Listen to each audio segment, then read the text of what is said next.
Pag-asa, patuloy pa rin po na nakakaapekto ang southwest monsoon o habagat sa ating bansa. Wala na pong bagyo o low pressure area na minomonitor sa loob po ng ating Philippine Area of Responsibility na maaaring makaapekto sa ating bansa.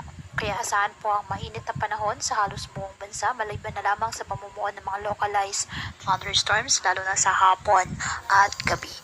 Wala ring nakataas na gale warning sa anumang baybay ng ating karagatan, kung kaya malayang makapabalaot ang ating mga kababayang mangingisda at may maliliit na sasakyang pandagat. Ngayong araw, ang Luzon ay makakasa po ng generally maliwalas na panahon, maliban na lamang po dyan sa may western section ng Luzon dahil pa rin sa epekto ng habagat. At sa Visayas at Mindanao naman, asahan din po ang generally fair weather condition, mainit at malinsangan.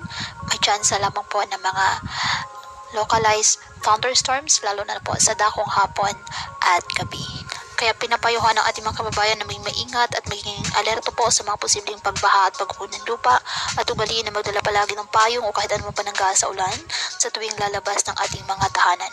At yan po muna ang update sa lagay ng panahon ngayong araw. Muli patuloy po tayo na mag-ingat at palaging tandaan, God loves you.